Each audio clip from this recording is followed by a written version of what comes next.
Hey guys, welcome to another week of at Ping. Here coming to you from my garage. I'm back home and looking forward to answering some questions here. Let's do it. First one is from Owen Hawthorne. It says, Ping, I've been racing for a long time, 8 years, and have a bad habit I have never corrected. I never use my rear brake for anything other than brake tapping in the air. I have never used it to slow down, ever. I'm sure I'm leaving speed on the table by doing this. How can I break this habit? Any drills you recommend? If I ever try, I just end up sliding the rear tire by locking it up. To make things worse, I just switched to a YZ250, so now I need to worry about stalling more so than on a 4-stroke. Thanks, Owen. This is insane. You have never used your rear brake. This would be the equivalent of like going and driving a stick shift vehicle and never using your brakes, just using the motor to slow you down and dragging your arms out the windows or something. It's insanity. I can't believe you haven't crashed into somebody or a wall and broken like everything. So here's what you need to do, buddy. Deliberate practice. You've got to get this rear brake thing figured out because it's such a critical component to good riding technique. You have to be able to use the rear brake.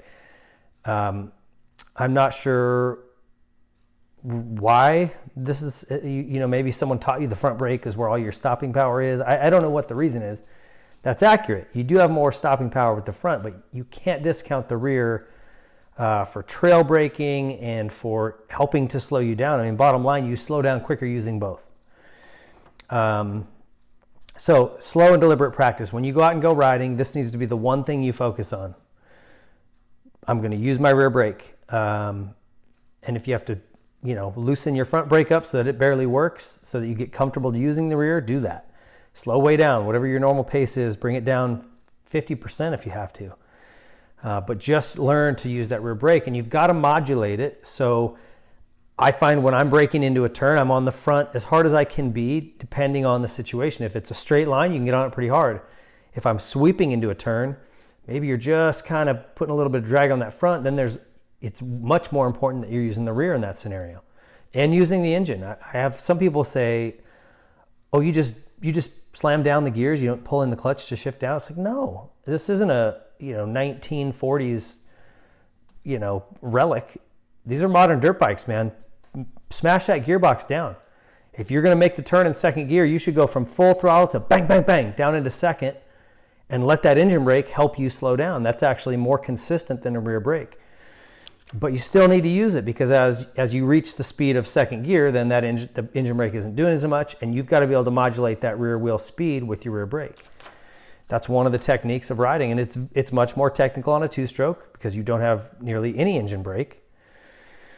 So you're going to definitely need to learn to use this. And when you're braking and dragging that rear, you want to just a little bit of pressure on that clutch, and that'll keep you from stalling. If you pull it all the way in, now you're not using the motor at all and you're coasting, you're going to pick up speed.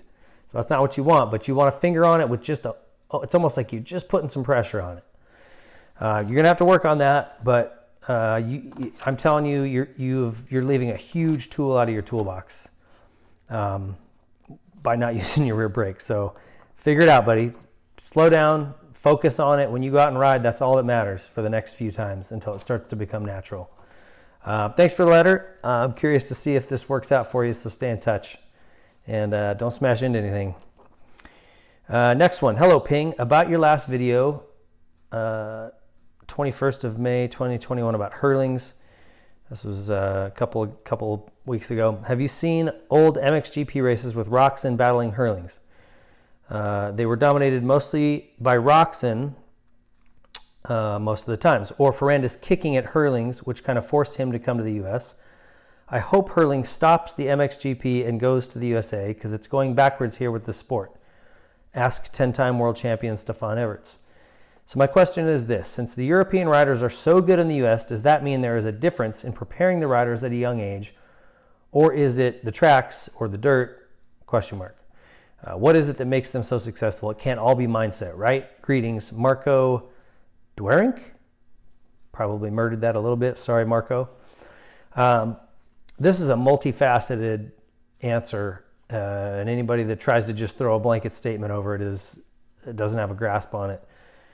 Grand Prix are very motocross specific. These guys take several months a year off. They don't touch a motorcycle. And then when they come back to it, they're fresh, they're rested, they're recovered, they're healthy. And motocross is all they do the whole rest of the season. We don't have that here. We have Supercross is our focus in the U.S. It just is. It's not an excuse. It's just gotten to be that way more and more. It started in the 80s, and literally every year we've just placed more and more emphasis on Supercross. More fans, there's more money. It is what it is, for better or worse, whether you love it or hate it. Another thing is you used to be able to tell Grand Prix riders apart from U.S. guys. Not just they would wear their chest protectors under their jersey and it looked goofy. Just riding styles. They were elbows down. They were very stiff. You could watch somebody from Europe, someone who raced the GPs and go, oh yeah, he's a Euro. And watch a U.S. guy, and you could completely tell them apart. Now, I don't think so. None of the top guys, they look the same.